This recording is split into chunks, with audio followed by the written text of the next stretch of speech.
I also want to start by clarifying that tonight is about the subject matter at the heart of the new assessment report released yesterday.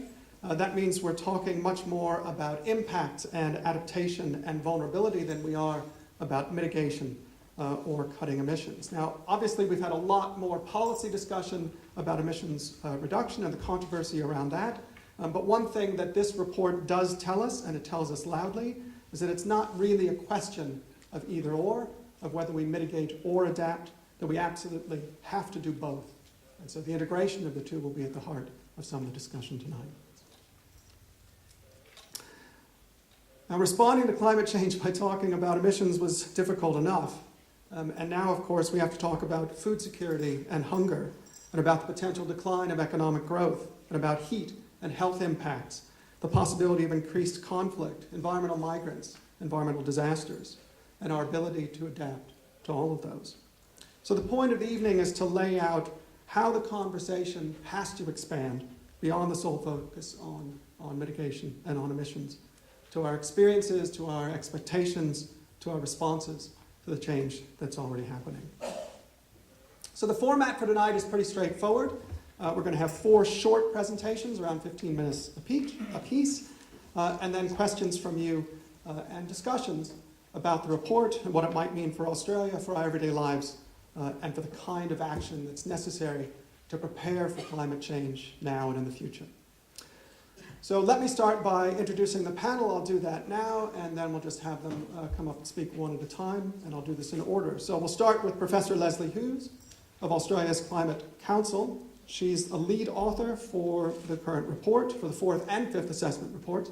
She's an ecologist in the Department of Biological Sciences at Macquarie University and an expert on the impact of climate change on species and ecosystems. She brings unique insights to the panel discussion due to her close involvement in the writing of the report, in particular on the Australasia chapter. Next up will be Rosemary Lyster. She's a professor of climate and environmental law here at the Sydney Law School. She's director of the Australian Centre for Climate and Environmental Law.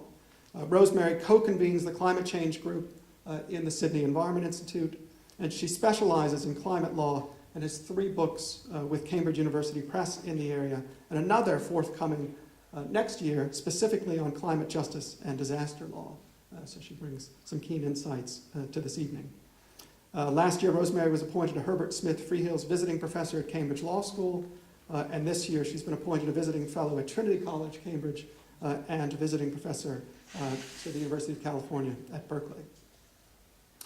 Next up will be Associate Professor Dale Dominey-Howes from the School of Geosciences here at the University of Sydney. He's a global leader in natural hazards and disaster reduction. His research focuses on enhancing community resilience, reducing losses from natural disasters, and developing appropriate disaster risk reduction strategies. And Dale will talk about the report's focus on adaptation and vulnerability. And then finally, John Connor, who is the CEO of the Climate Institute, which is an independent research organization that highlights the impacts of climate change, will wrap up. The Climate Institute has examined impacts and vulnerability in terms of community well-being and health, as well as the risks to interdependent infrastructure. It's called for a greater assessment of the risks of 2 and 4 degree warming scenarios. So we'll start with Professor Lesley Hughes. Thanks, Lesley.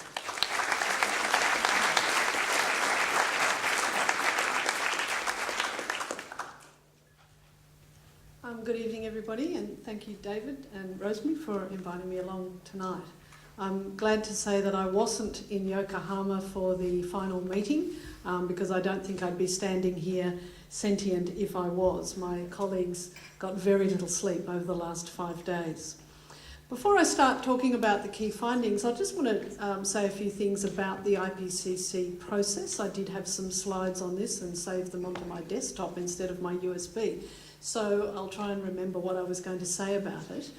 The IPCC is really quite an extraordinary organisation. I feel very privileged to have played a tiny little part in that. This last assessment report had over 300 convening and lead authors, plus several hundred more contributing authors from over 70 nationalities. The report went through 4 drafts, and in total there was nearly 50,000 comments on the report. each of which was responded to in writing, and all of the comments and all of the responses of the authors to the comments are available or will be available on the IPCC website. So it's an extraordinarily transparent process. When I was at the first meeting of the IPCC fourth assessment report, I remember sitting at the first meeting, which was in Vienna in the United Nations building, and sitting in this little room with one of my other IPCC virgins who was on that report for the first time, and he's a coastal ecologist called Nick Harvey, and Nick said to me, he said, you know, the whole chapter's only 25 pages and there's 8 of us, so that means we only have to write about 3 and a bit pages each. How long can that possibly take? And I went, oh, I don't know, not too long. Well, the answer was 4 years. And that was the same this time as well. This process for the 5th assessment report started in 2009, and we are all extremely relieved that it was released on time at 11 o'clock Sydney time yesterday. So let me tell you a little bit about the global key findings and then the Australasian and Australian key findings. And I'm using deliberately some of the same language that is used in the report. And the first really important statement, I think, is that humans are interfering with the climate system. Secondly, that the impacts of climate change are already apparent. They are widespread and consequential. Once again, these are IPCC words. This is one of the indicative figures in the summary for policymakers. You don't need to get too hung up on all the little symbols, but basically they're used to show that there are all sorts of impacts already visible all over the world, land and sea, pretty much everywhere. What we have seen with this report is that the predictions of, say, a decade ago are now observations. There's been a lot of journalists over the last couple of days that have said to me, so what's new about this report? And it's kind of tempting to say, well, nothing really, because there isn't anything qualitatively new about it. Rather, we have more evidence, more science, more research, and therefore more confidence. So it really just reinforces the findings of the previous reports.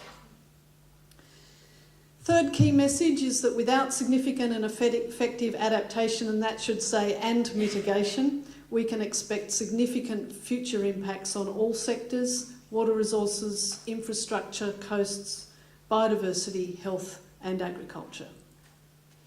Here's one of the figures from the SPM. This shows our predicted reductions mostly in yield of the major crops that feed most of the world. Soy is a little bit increased, but wheat, rice and maize, which are the 3 major food crops of the world, are all projected to be reduced significantly in yield due to rising temperatures. And of course, this is at a time when we need more and more food to feed the growing population.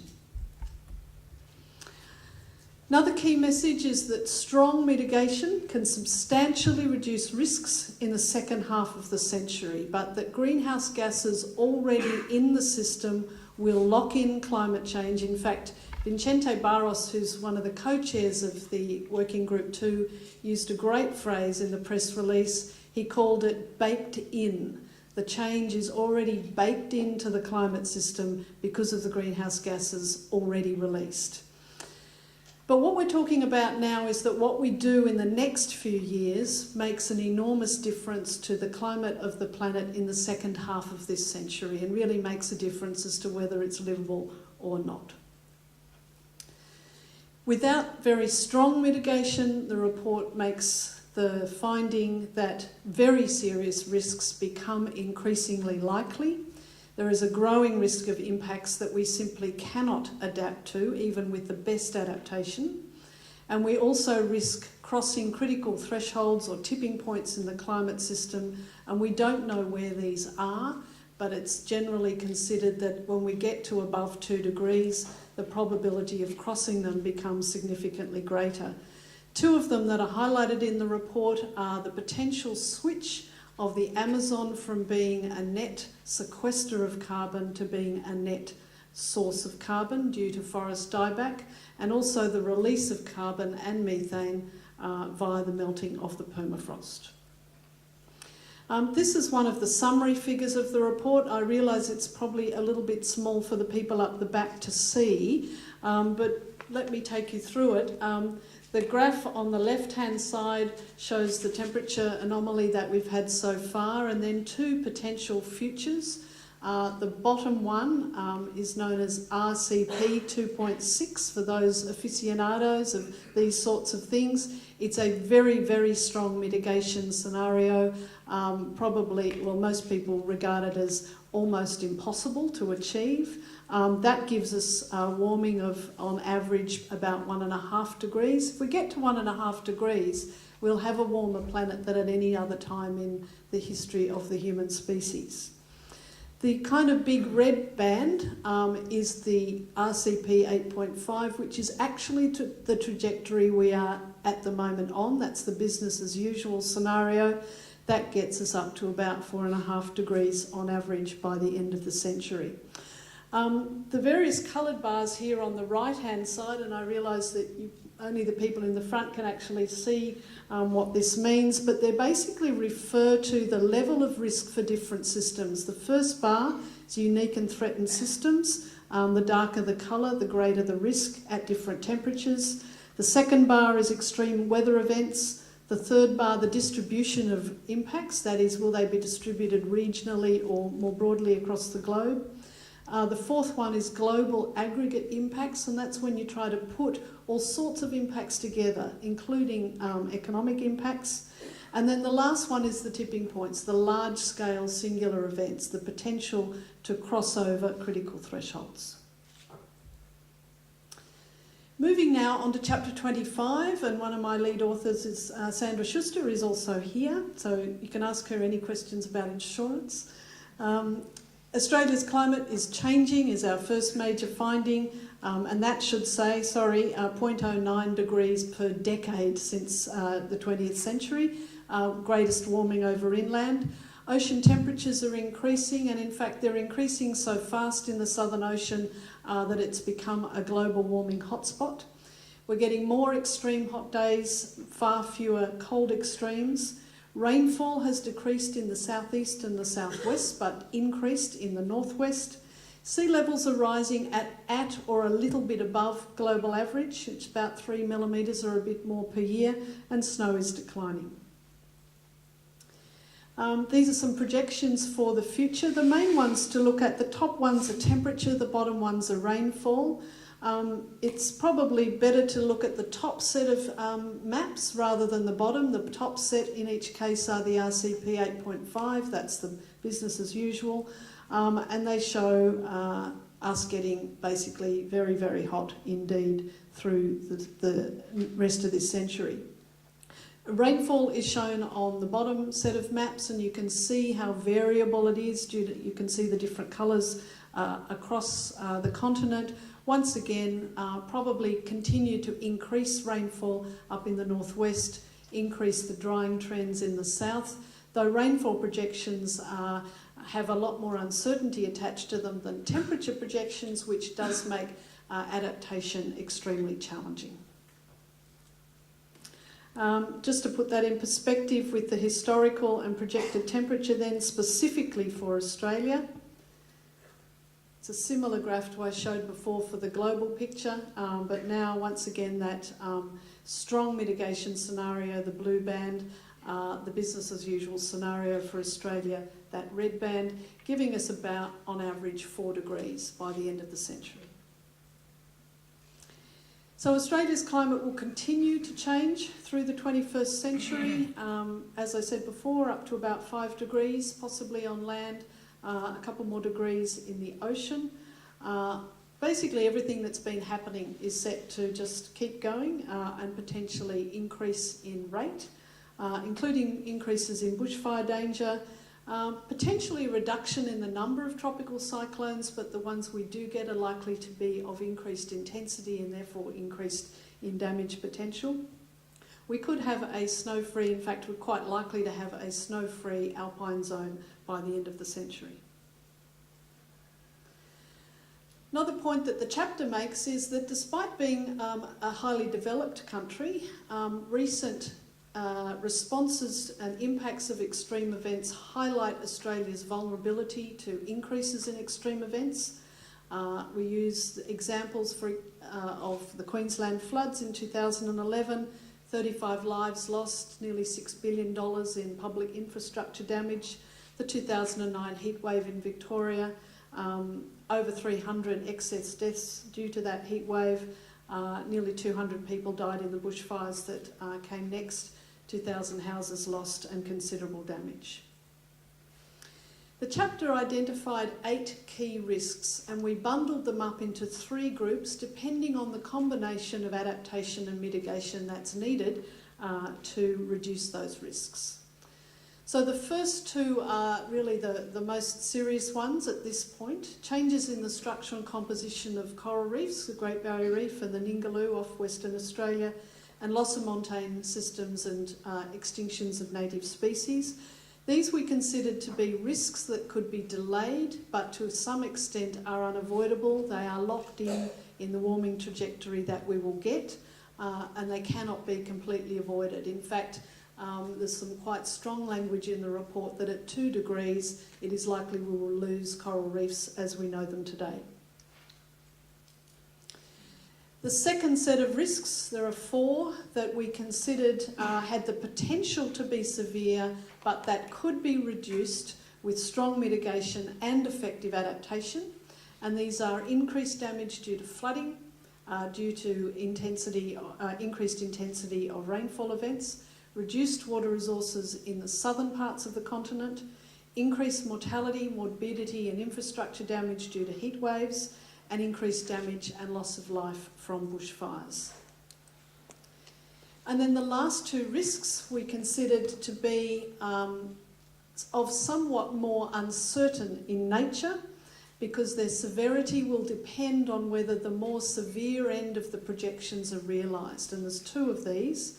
One is damage to coastal infrastructure and low-lying ecosystems if the high end of sea level projections, that is the metre plus, are realised, and also reduced agricultural production in the southeast, southwest and the Murray-Darling if the high-end drying scenarios are realised. And then my final slide about adaptation, and some of the other speakers will be expanding on this topic.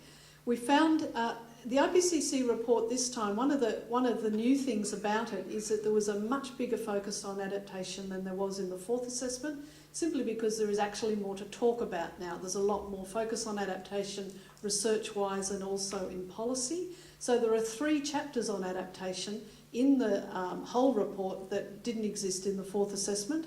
So our chapter likewise had quite a significant focus on adaptation.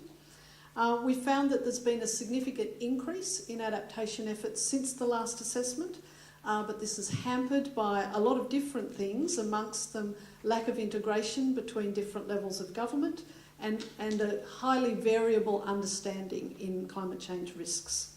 Some adaptation options with co-benefits for energy and water use have been implemented, which is good, but planning for reduced water availability and for increased sea level rise in particular has been very piecemeal, and in the case of sea level rise, extremely contested. But I'm sure Rosemary, who will be coming after me, will be able to expand on that even further.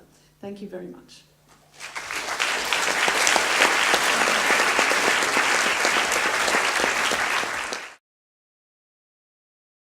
I would first of all, as the Director of the Australian Centre for Climate and Environmental Law, welcome you all here tonight and thank you for your attendance, and also to follow David in acknowledging the traditional owners of the land on which we meet. So, as David suggested, tonight we're not going to be talking too much about mitigation, rather about impacts, adaptation and vulnerability. And my question, of course, is what is the role of law? And I'm going to begin by having a look at international law, because following the findings of the IPCC, the negotiations under the United Nations Framework Convention have changed remarkably, particularly since 2010. So on mitigation, just to remind you all, or if you don't know this, that we have already entered the 2nd commitment period of the Kyoto Protocol, but unfortunately with very limited participation by developed countries, so that it only covers about 13% of global emissions.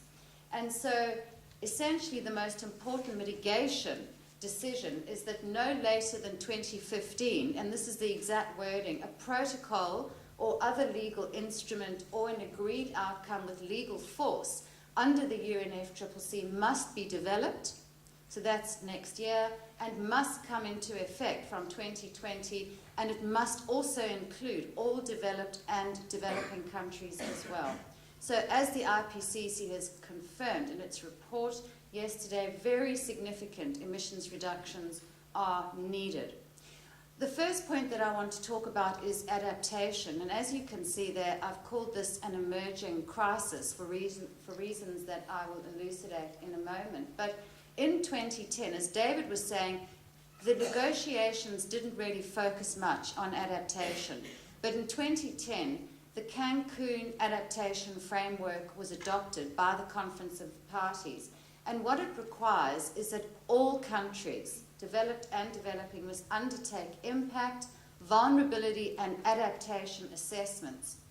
All countries must enhance climate change, disaster risk reduction, and cooperate on climate change displaced persons, especially with regard to their migration and planned relocation at the national, the regional, and also at the international level. And I think you can see that this is an attempt by the Conference of the Parties to put all countries on notice about the scientific findings and the likely outcomes. Least developed countries, those are the poorest of developing countries, are encouraged to adapt by developing these national adaptation plans for which they're going to get funding.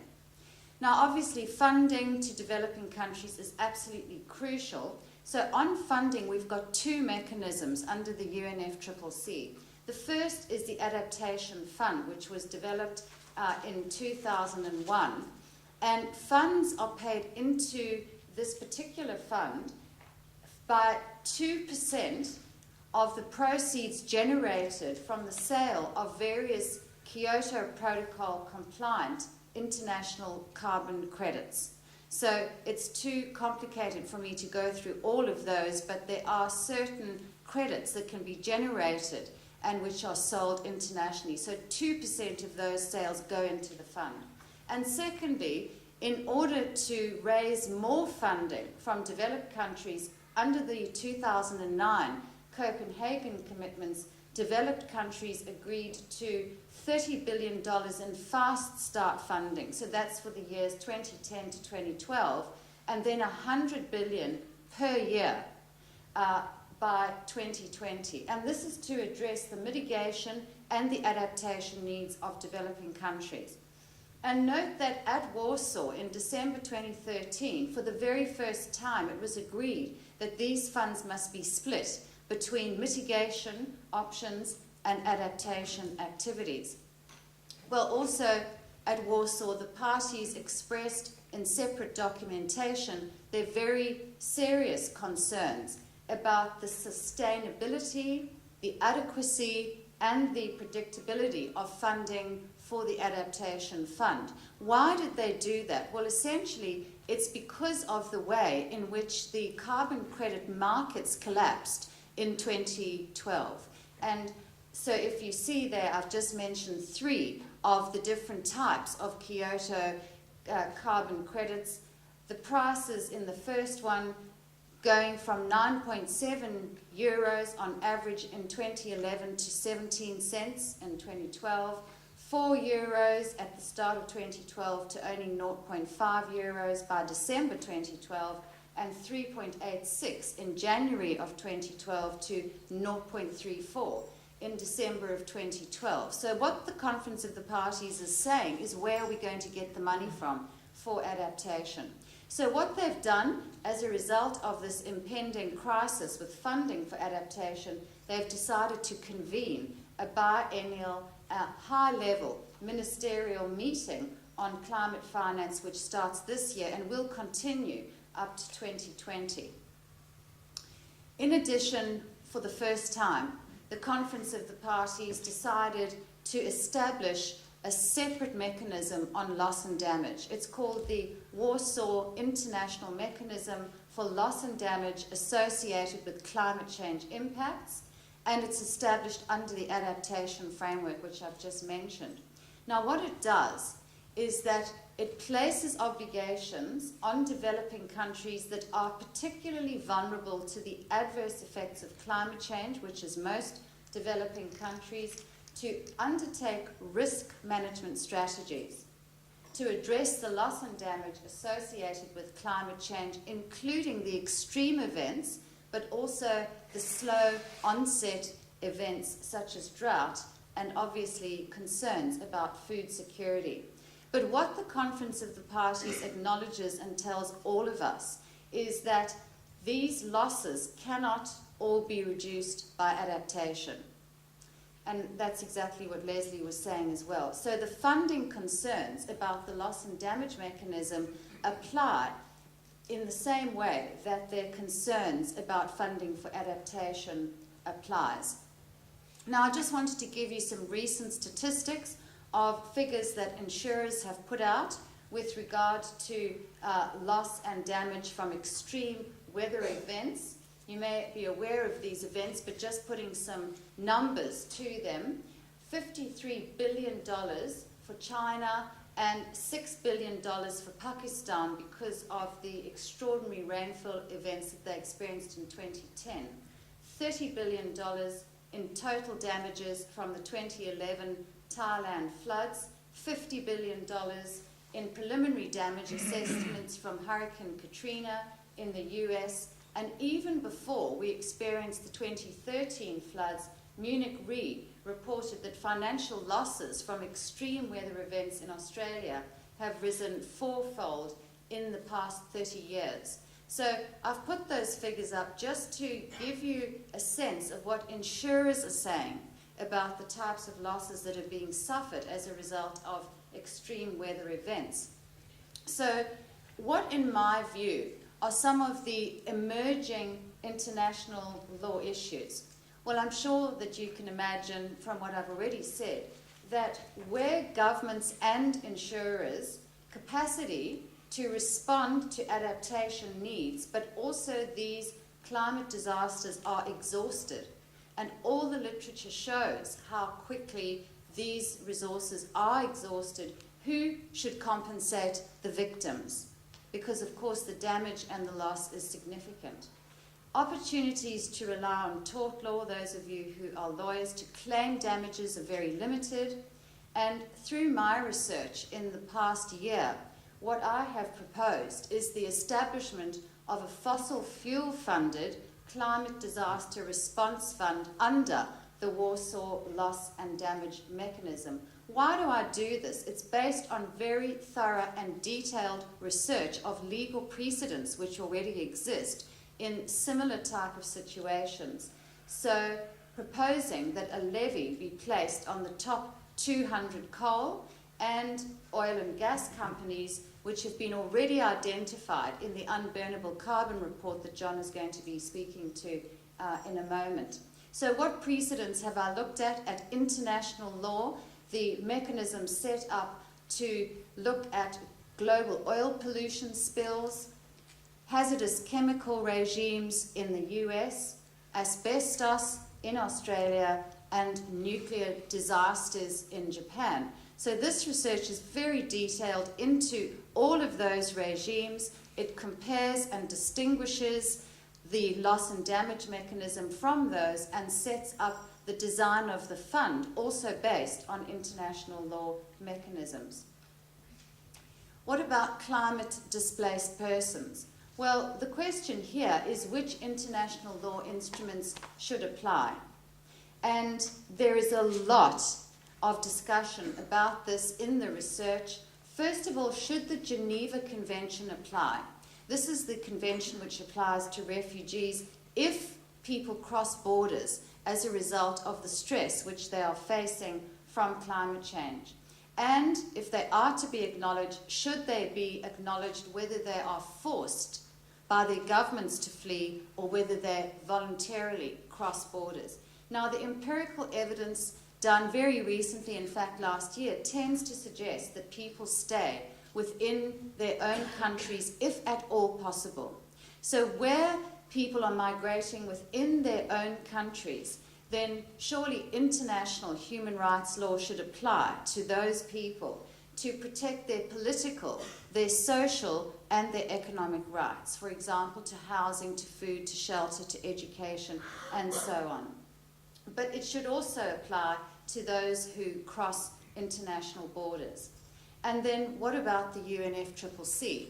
Could we utilize and invoke the UNFCCC to protect climate-displaced persons? My research suggests that we could, because the convention is already mentioning the fact that governments need to protect and think about, remember, the planned relocation of climate-displaced persons. And then the last point, what about humanitarian assistance? How do we extend humanitarian assistance to this new category of vulnerable people? What is the role of domestic law?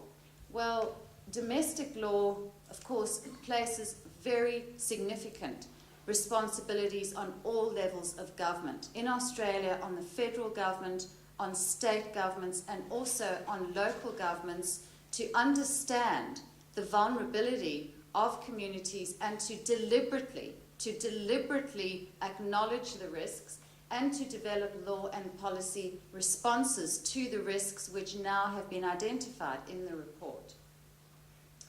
That's adaptation. And the various stages of a disaster are all part of the risk management strategy to which the law must respond. And we've had enough experience of this in Australia to be thinking about the various stages. First of all, trying to mitigate the risk of the disaster.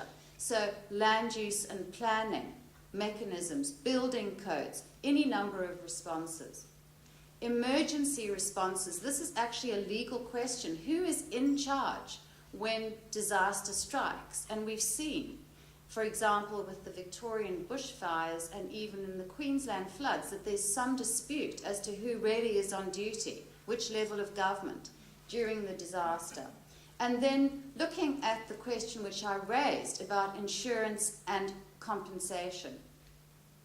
You may know that after the Queensland flood, the Commonwealth Government changed the Insurance Act to cover the types of scenarios where insurers were saying that they weren't liable to compensate victims of those floods.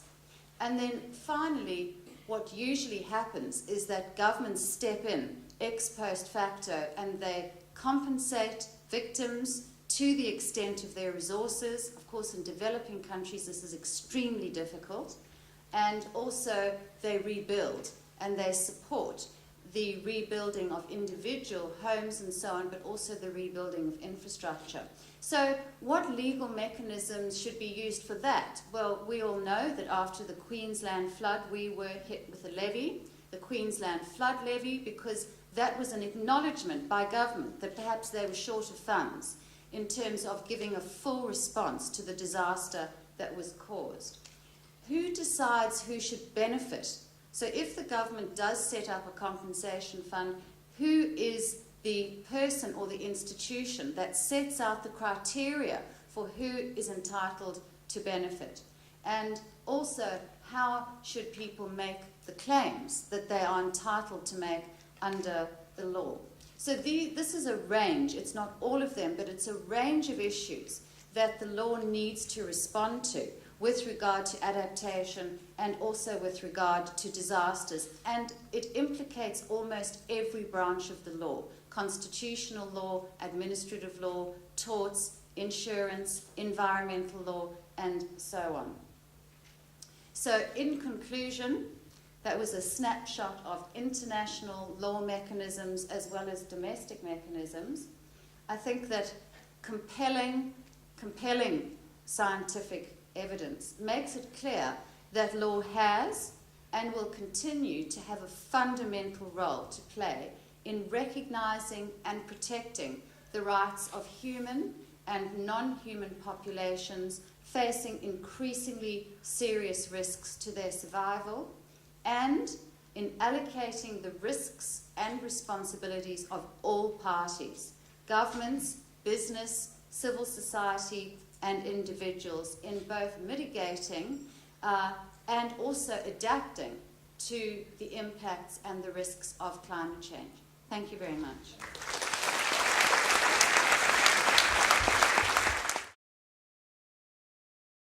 The atmosphere, we see bushfires and droughts, storms and floods. As is immediately clear, these two systems interrelate.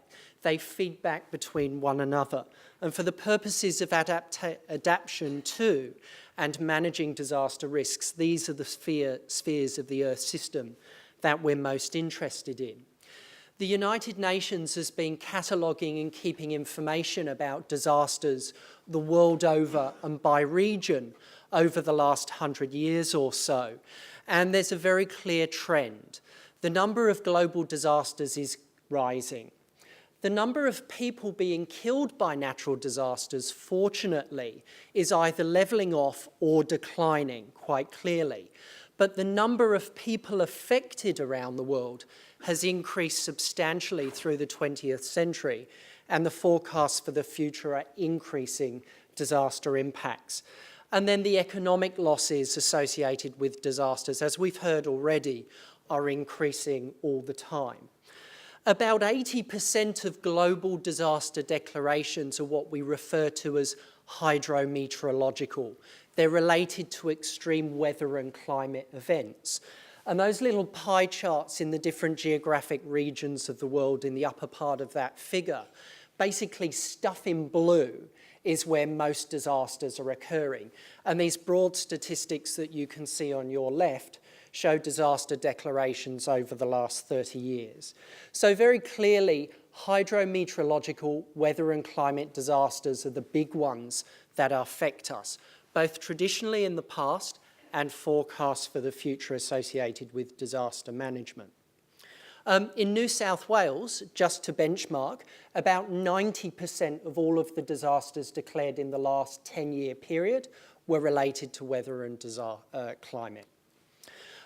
This graph very gently shows economic losses, population affected, and number of people killed by natural disasters globally over a 12-year period from the start of the 21st century.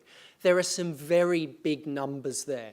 And as I say, climate change, given the fact it has the potential and capacity to drive changes in extreme weather and climate-related events, ensures that we are committed to a future trajectory of an increasing set of losses. You might reasonably ask the question, how does that relate to the situation in Australia?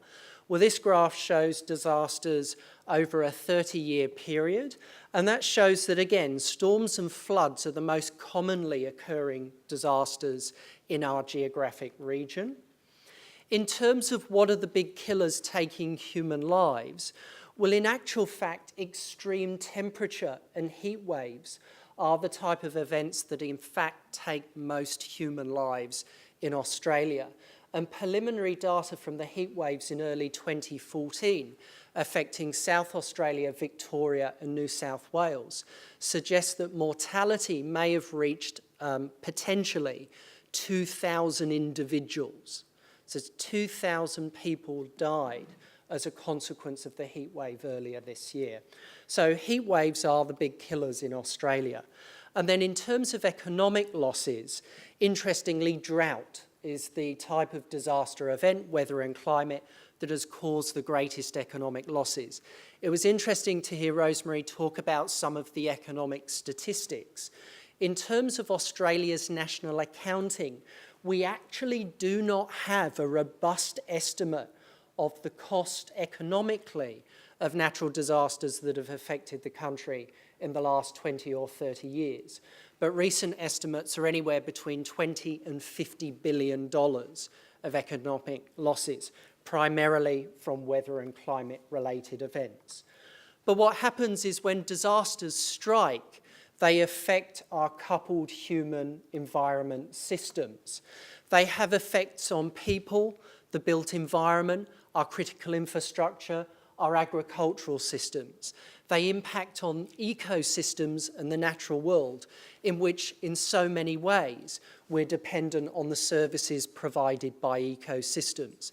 So disasters have the capacity to affect both the natural world and people at scales from the local to the national.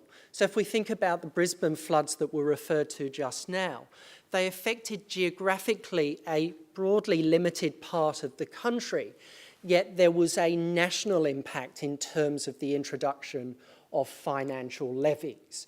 So there were local effects that transcended to a national community. Now, importantly, from a disaster planning and management perspective, our emergency services and governments are well equipped and well experienced with the process of disaster preparation and management. And we use a set of language and terms that enable us as planners and managers to support communities to prepare in advance and then respond when things go wrong.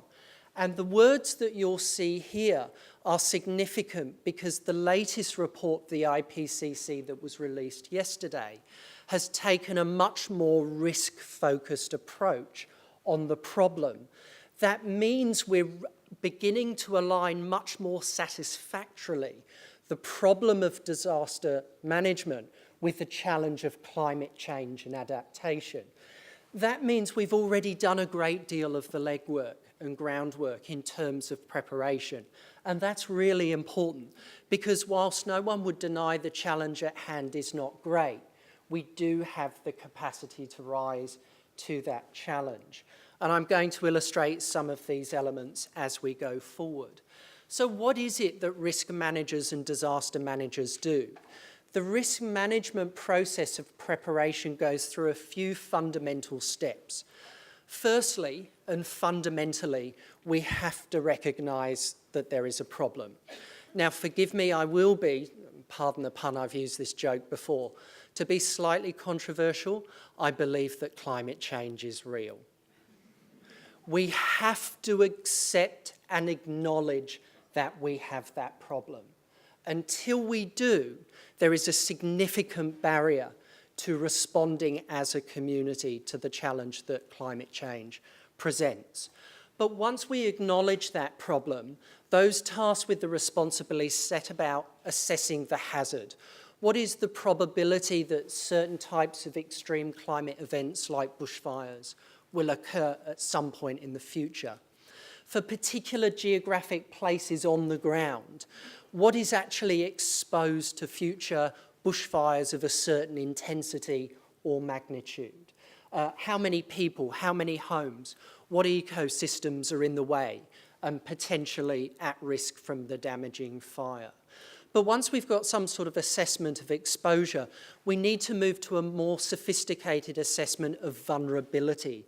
Just because people and buildings and assets are on the ground in a place where an extreme event may occur doesn't mean that all that infrastructure and people are uniformly vulnerable.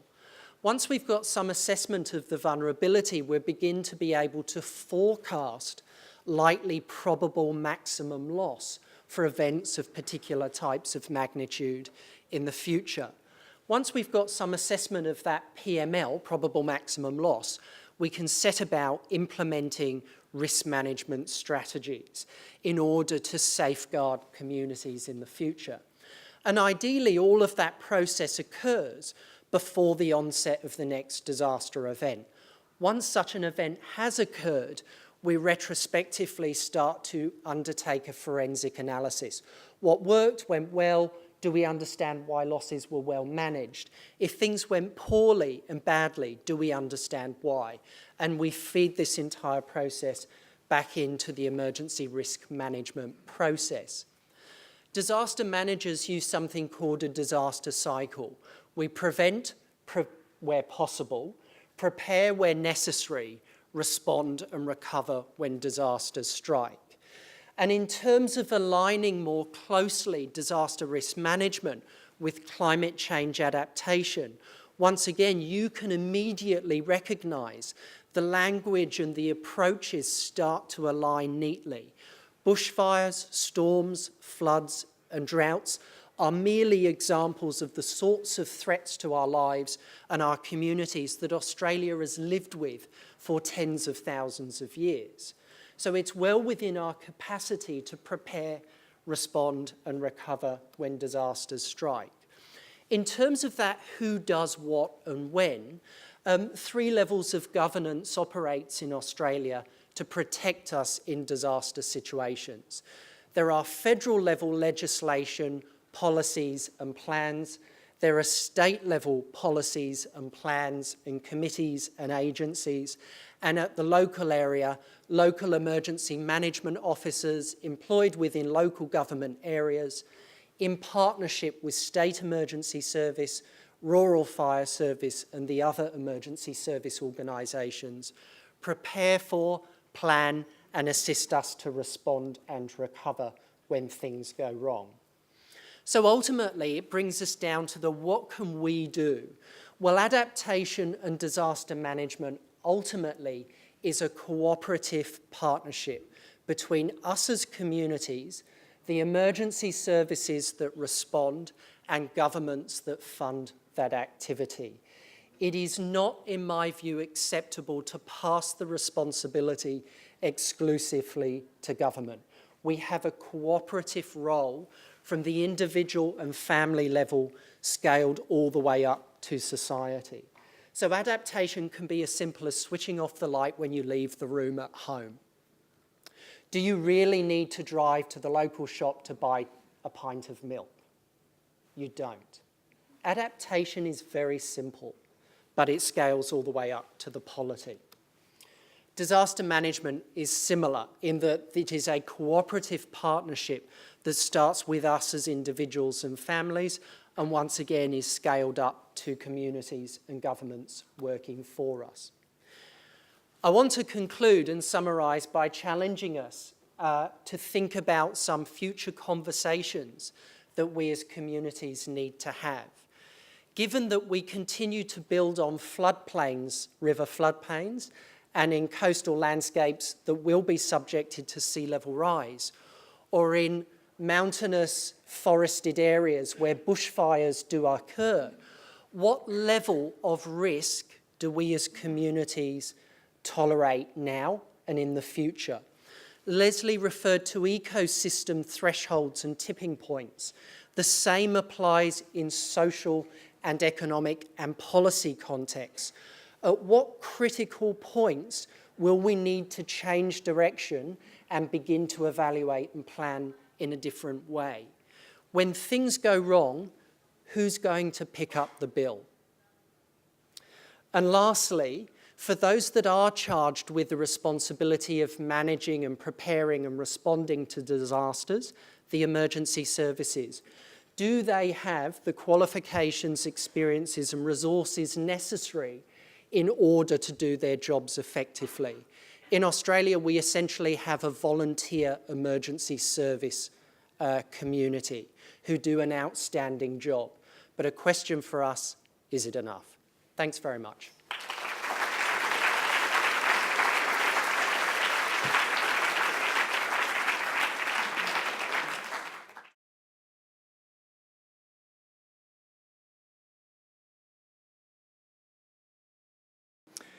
Thanks for coming, everyone. Just briefly about the Climate Institute, we're an independent research organisation around since 2005. We've been steadily building our work in the adaptation area. As David said earlier, it's been an extra strand that's had to develop as we look to manage the unavoidable while we try to avoid the unmanageable. We've been doing a lot more recently on climate disclosure, but all the way along we've also quietly been working on following the money to the big long-term asset owners, and I want to come to some of that at the end. As Lesley said, it's pretty clear, some of the findings in this report, that our exposure across these sectors has been revealed by the extreme events that have been happening over the last while, and that these are across a whole range of sectors. Lesley talked about how it's been developing this literature over time as well, and it has been important and in some ways exciting to see the development in a realisation that we need to adapt to these impacts. And that's been happening across a range of forums. The Carbon Disclosure Project, which is where companies are asked to disclose how they're dealing with climate risks, has said that this is becoming a more increasingly a boardroom level conversation. We've had some of the big reinsurance companies talk about that. KPMG talk about this as a mega force, and as we've talked about the IPCC report yesterday's talked about this as well.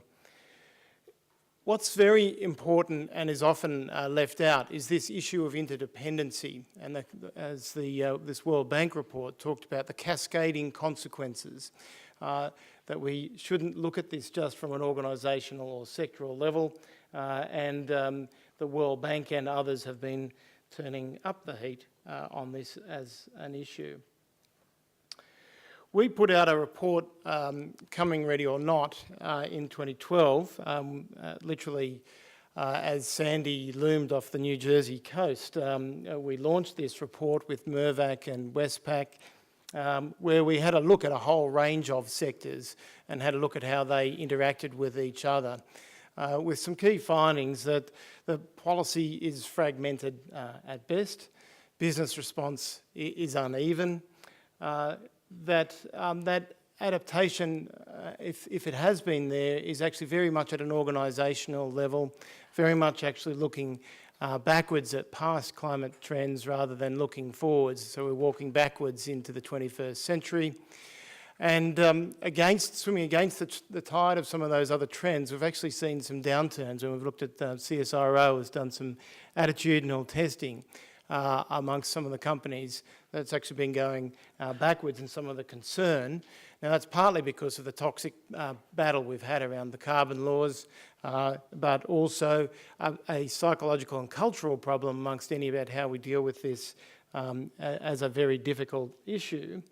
But as some of the speakers have said, it's actually it needs to be seen as a risk management issue. It's actually about assessing exposure to the risks, and then looking at and building scenarios into what we can expect to build up our resilience. Probably can't see all that in detail. Well, this is just an example where the kinds of sectors that we looked at, and water, property, electricity, road and rail, and financial services.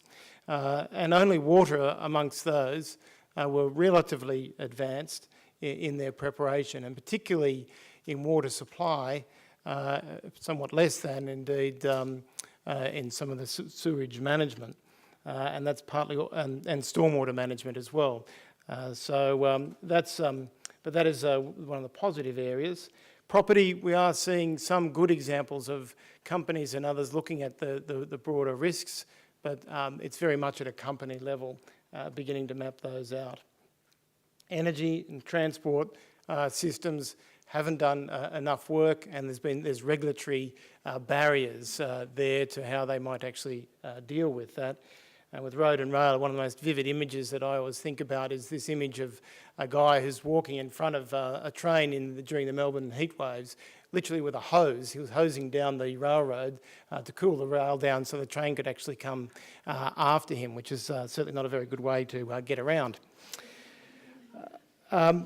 In the financial services sector, I'll come back to in a moment, but it's important that this sort of finding is not isolated. A range of other analysis about the patchiness of our preparation is out there, from living with floods through to the defence sector, and again, here's where Australia has lagged others. We've actually started to see some past Defence Force personnel, indeed Admiral Chris Barry spoke at a recent Climate Council report, and indeed even some of the existing Defence Force are beginning to get some work going on this now, and it's certainly the case amongst security personnel internationally, and in particular You may not be surprised it's the Navy personnel who are the most active in speaking about that.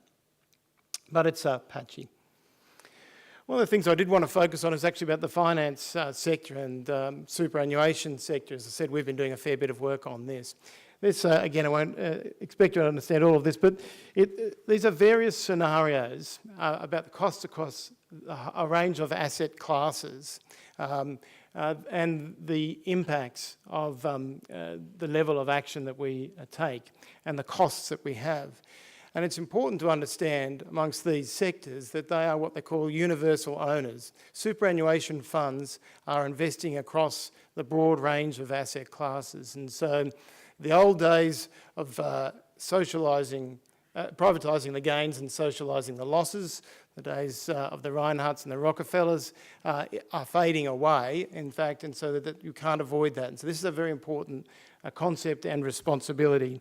And so charts like this from Mercer, which is an asset consultant, are an important element of some changes going on in the investment community.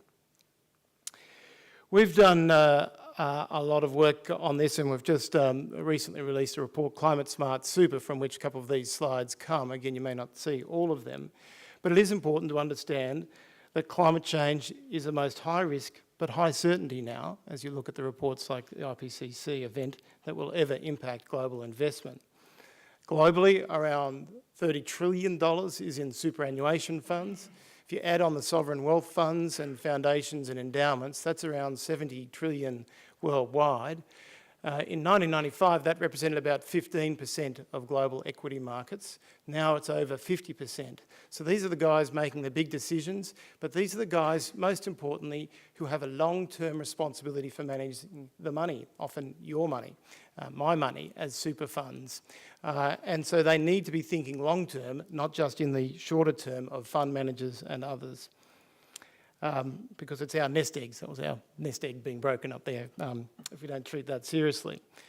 And so this actually sets up a very interesting and quite exciting dynamic, particularly with the superannuation funds, because there's an actual fiduciary duty, a direct duty between you and the superannuation trustees about how they manage the money. And we are seeing within the exercise of those duties, but also this broader debate, what some have described as a civil economy, a concept of a civil economy emerging like the civil society, where there are whole sets of rules, governance and other principles which apply as we look at this chain that's there, which is from citizen investors through their funds into actual companies. Now this is important because if we're serious about climate change, and if we think about climate change, about the basic problems here, and as Rosemary was talking about the Unburnable Carbon Report and reports from Carbon Tracker and others, that if we do get serious about avoiding the worst of these impacts, of avoiding 2 degrees, some 80% or so of the fossil fuel reserves need to stay in the ground. Now, the problem is, when we've looked at, and others have looked at the funds and their components, around 55% of those funds are in high carbon assets or carbon exposed assets, and less than 2% are in the solutions. And so while there are vigorous, so the job is to tilt that somewhat and change those things and to actually hedge the risks with greater low carbon investments. Others work on divestment. Our focus has been about trying to increase the investments in low carbon solutions. So what we've done, and I'm on the board of, and it's a partner organisation we've set up, is the Asset Owners Disclosure Project, where we actually map how these funds are managing your money.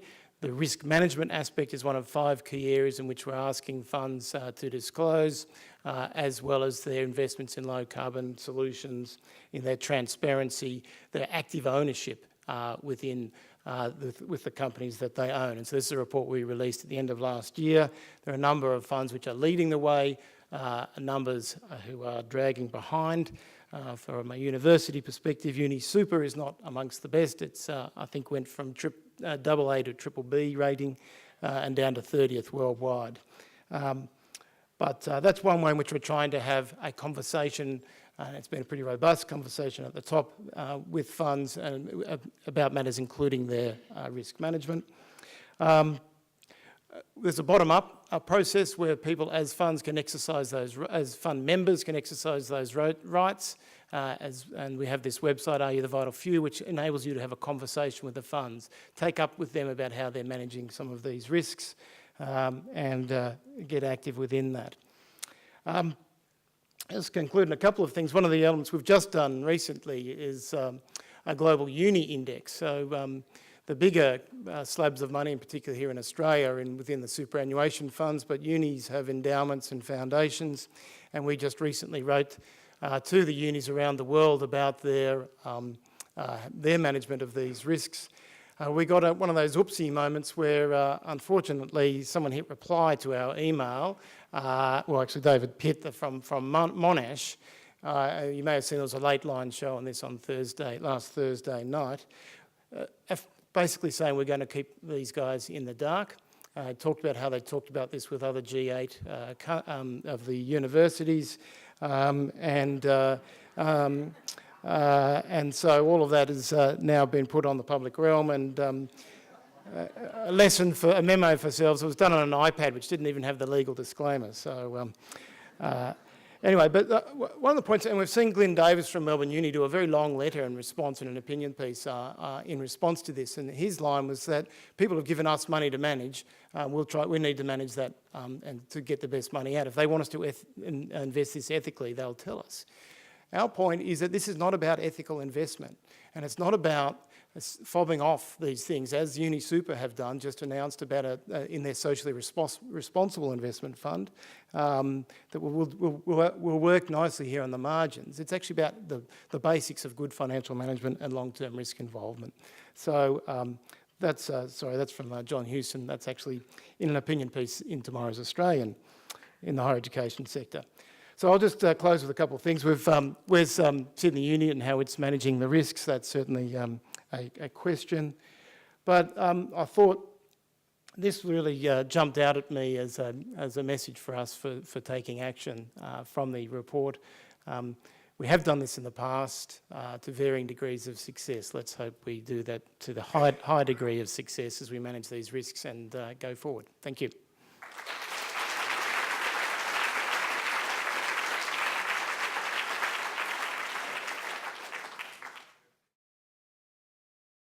I'd just like to hear from the panel, just each person, one specific action item that folks might take away from the evening. Log on to Are You the Vital Few and contact your super fund. Switch off the lights at home that you don't need.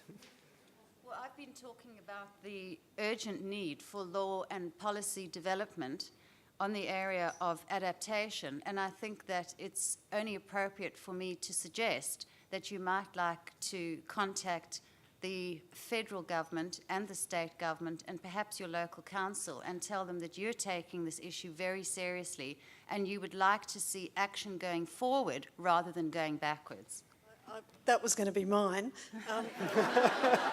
So I'll just say respect good science.